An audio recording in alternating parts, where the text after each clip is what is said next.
Hello guys, welcome back to my channel. आज हम बात करेंगे टोर्नेडो गर्ल 2 के एपिसोड 19 के बारे में। अगर आपने मेरे चैनल को अभी तक सब्सक्राइब नहीं किया तो जल्दी से कर दीजिए और साथ ही में बेल आइकन को भी प्रेस कर दीजिए ताकि आपको इसकी नोटिफिकेशन मिलती रहे। मैं आगे के एपिसोड्स के लिंक अपने डिस्क्रिप्शन बॉक्स में दे दूंगी। तो चलिए देर न करते हुए एक्सप्लेनेशन स्टार्ट करते हैं। मैच स्टार्ट होता है।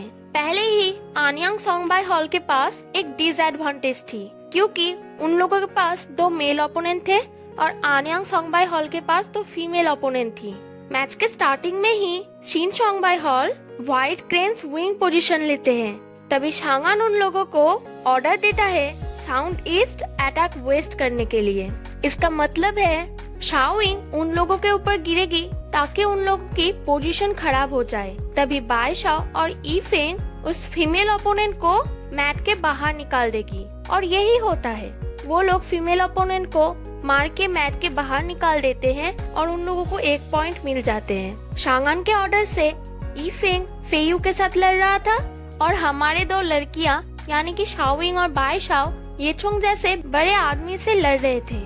बाई शाओ और शाओविंग पूरी कोशिश कर रहे थे पर ये चोंग उन लोगों को मैट के बाहर निकाल ही रहा था। तभी ईफेंग आकर उन लोगों को खींच लेता है। बाई शाओ अपनी वारवाइन ट्रिपल अटैक करती है पर उससे भी कोई फायदा नहीं होता। उन लोगों को बहुत चोट लग चुकी थी। ये चोंग अपना स्पेशल अटैक करता है। इसमें उसका कौन सा अटैक फॉल्स और कौन सा अटैक असली है ये समझना बहुत मुश्किल है। शाओविंग फेयू के साथ लड़ रही थी। तभी शांगान ऑर्डर देता है फिश इन ट्रबल आइज। इसका मतलब है फेयू को बहकाना और शाओविंग फेयू से कहती है तुम मुझे अटैक करोगे। फेयू मासूम होकर कहता है शाओविंग आज मैं तुम्हें अटैक करूंगा और वो उसे अटैक करता है। ईफेंग फिर से फेयू के साथ लड़ाई करने लगता है और बाई शाओ और शाओविंग ये चुंग के साथ।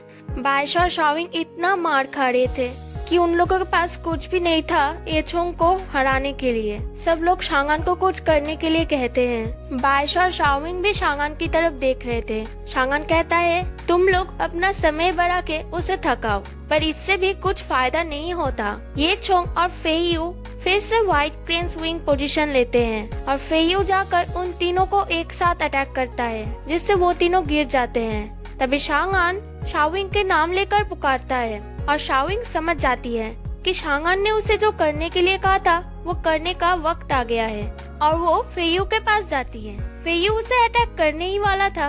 तभी शाओविंग कहती है आई लाइक यू और फेयू वो इतना भोला था कि इसी को सच समझ बैठा था और वो अपनी एक अलग ही दुनिया में था। तभी शाओविंग उसे एक लात मारती है और फेयू हंसते हंसते मैट के बाहर चला जाता है। मैट के बाहर जाके फेयू को रियलाइज होता है कि उसे शाओविंग को अटैक करना है। तभी शाओविंग कहती है तुम तो ऑलरेडी मैट के बाहर हो। तभी पीछे से ये चोंग आकर शाओविंग के मुंह पे मारता है जिससे शाओविंग बेहोश हो जाती है।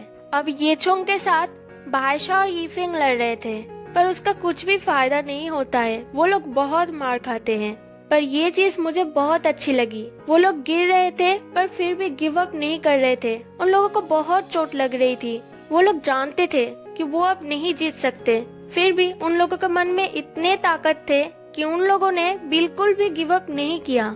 बाई शाओ शांगान की तरफ देखती है। शांगान कहता है अभी भी टाइम है, गिव अप मत करो। बाकी सब शांगान को ये मैच रोकने के लिए कहते हैं क्योंकि उन लोगों को बहुत चोट लग चुकी थी। पर शुदा कहता है वो लोग गिरेंगे उठेंगे फिर फाइट करेंगे।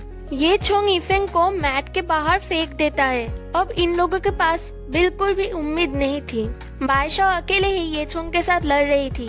तभी शाओविंग को होश आती है और वो उठकर कहती है बाई शाओ मैं तुम्हें सेव करूंगी। मुझ में जितना है मैं उसके साथ ये मैच जीतूंगी। और वो भाग के आती है। इसमें सब लोगों को एक उम्मीद नजर आ रही थी। ये चोंग बाई शाओ को मैट के बाहर गिरा ही रहा था। वो भी बाई शाओ को लात मारने के लिए उठता है। शाओविंग भी ये चोंग को लात मारने के लिए उठती है। उसकी किक ये चोंग को टच भी नहीं करता और तभी शाओविंग अपने सिर के दम से ये चोंग को बाहर निकाल देती है और फिर से बेहोश हो जाती है। बाई शाओ और ईफेंग शाओविंग के पास भाग के आते हैं। शाओविंग जब उठती है तो उसे यकीन नहीं होता कि वो लोग ये मैच जीत चुके हैं। सब लोग बहुत ही ज्यादा खुश थे। हर साल के चैंपियन शिन सोंगबाई हॉल को आनयांग सोंगबाई हॉल ने हरा दिया। सब लोग शांगन और बायशाओ को बहुत क्लोज ले आते हैं। दूर से टिंगहाओ ये देख रहा था। सब लोग बायशाओ, शाओविंग और यीफेंग को थैंक यू कहते हैं और उन लोगों को शोल्डर मसाज देते हैं। टिंगहाओ बायशाओ को शोल्डर मसाज देता है और यांगरी कहता है हमारा कोच शांगन को भी हम लोगों को थैंक यू कहना चाहिए और वो भी उसे शोल्डर मसाज देता है। तभी ये छोंग की टीम वहाँ पर आता है और शाओविंग उन लोगों को कहती है आप लोग जरूर अपने प्रॉमिस से नहीं मुकरेंगे। ये छोंग कहता है हम लोग जरूर अपना प्रॉमिस रखेंगे।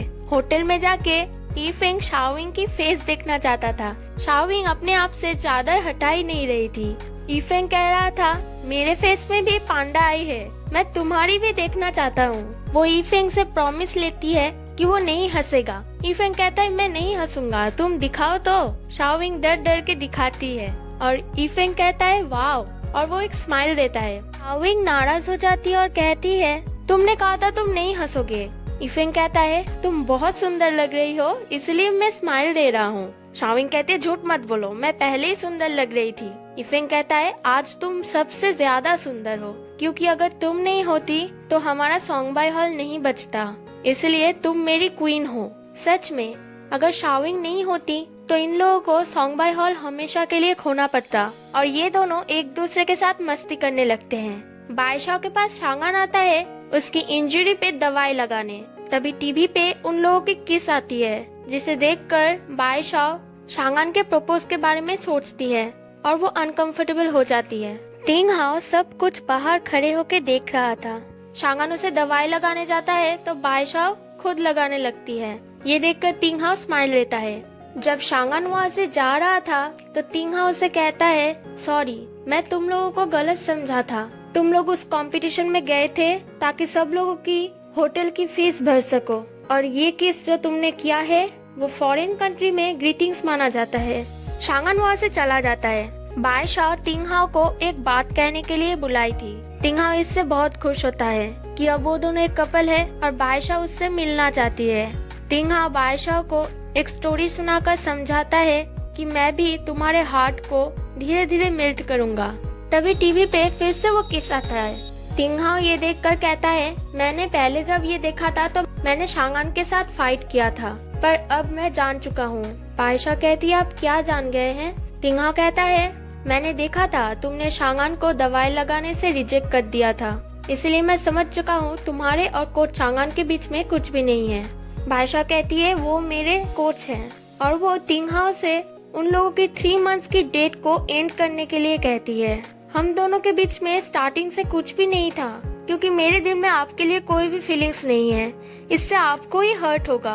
तभी टिंगहाओ बायशाओ की मुंह दबा देता है और कहता है ये बात फिर से मेरे सामने मत करना, मुझे कुछ भी बुरा नहीं लगेगा, प्लीज तुम मेरे साथ रहो। तभी यांगरी उन दोनों को एक साथ खाने के लिए बुलाने आता है। वहाँ पर यीफेंग और शाओविंग नहीं आए थे क्योंकि वो अपना फेस किसी को दिखाना नहीं चाहते थे। सब लोग बायशाओ की रैंक के बारे में बात कर रहे थे। बायशाओ 29th रैंक में थी, उसे 10th आने में सिर्फ 49 पॉइंट्स चाहिए थे। सब लोग सॉन्गबाई हॉल के व्हील के बारे में बात कर रहे थे कि अचानक ये सब क्यों हुआ। टिंगहाओ उन लोगों को कहता है ये तो मुझ पे छोड़ दो और वो उसी रात आनयांग आता है और अपने घर में 80 साल पहले की व्हील ढूंढने लगता है, पर उसे नहीं मिलता। वो सेनबो को सब साफ करने के लिए देकर सॉन्गबाई हॉल जाता है और सॉन्गबाई हॉल के नेम प्लेट को नीचे उतार कर ढूंढने लगता है, पर उसे कुछ भी नहीं मिलता। तो वो सॉन्गबाई हॉल के बाहर जो नेम प्लेट लगा हुआ था उसको देखता है और उसे वो व्हील मिल जाता है। अगले ही सुबह वो फिर से सिंगापुर आता है। बायशाओ और बाकी सब जाने से पहले ये छोंग को गुड बाय कहने के लिए आए थे। टिंगहाओ उन सबको वो व्हील देता है। बायशाओ पूछती है आपने ये ढूंढने के लिए कल ही आनयांग गए थे और वापस भी आ गए। सब लोग टिंगहाओ की हार्ड वर्क के लिए उसे थैंक यू कहते हैं। उस व्हील में लिखा था कि सॉन्गबाई हॉल को सेपरेट नहीं किया जाएगा। उसका मतलब था कि ये दोनों सॉन्गबाई हॉल अब एक सॉन्गबाई हॉल है। ये छोंग खुश होकर कहता है अब हम लोगों को एक साथ हमारे सॉन्गबाई हॉल की काबिलियत और मान सम्मान को बनाए रखना है और वो उन लोगों को टिंगहाओ को बुलाने के लिए कहते हैं क्योंकि वो टिंगहाओ को थैंक यू कहना चाहता था। बायशाओ टिंगहाओ को बुलाने जाती है। टिंगहाओ बाहर ही सो गया था। बायशा तिंगहाओ को थैंक यू कहती है। वो सब आनियांग वापस आते हैं। शांगन बायशा की सूटकेस लेता है। तभी वहाँ पर तिंगहाओ आता है। ये मेरी गर्लफ्रेंड की सूटकेस है, मैं इसे लूंगा। शांगन की जो रिएक्शन थे वो बहुत फनी थे। शांगन अपने रूम में बायशा की कंपटीशन की प्लानिंग कर रहा था। तभी वो अपना डॉल निकालकर बायशा के बारे में ही सोच रहा था। बायशा भी रात को शांगन की बनाई हुई डॉल्स को देख रही थी। अगले दिन वो दोनों प्रैक्टिस कर रहे थे तो बायशा शांगन की तरफ ना देखते हुए प्रैक्टिस कर रही थी। शांगन उसे कहता है, तुम क्यों मेरी तरफ नहीं देख रही हो? तुम्हें हमेशा अपने ओपोनेंट के आंखों में देखना चाहिए ताकि तुम्हें उसकी अगली मूव पता चले। बायशा हाँ कहती है और वो दोनों फिर से प्रैक्टिस करने लगते हैं। इसी वक्त बायशा गिरने वाली थी तभी शांगन उसे पकड़ लेता है और वो दोनों अपने ही ख्याल में खोए हुए थे। तभी वहाँ पर तिंगहाओ आता है और वो जाकर बायशा को खींच लेता है और वो शांगन के सामने बायशा से मीठी मीठी बातें करने लगता है और उसे एक फूल भी देता है। शांगन को ये बहुत बोरिंग लग रहा था। तभी तिंगहाओ को उसके दादाजी की कॉल आता है और वो वहाँ से चला जाता है। उसके दादाजी को पता चल गया था कि तिंगी फेंगयुन हॉल में ट्रेनिंग ले रही है, जिससे वो तिंगहाओ को बहुत डांटते हैं और उससे कहता है कि तिंगी को जल्दी से वापस बुलाओ। और यहीं पे ये एपिसोड एंड हो जाता है।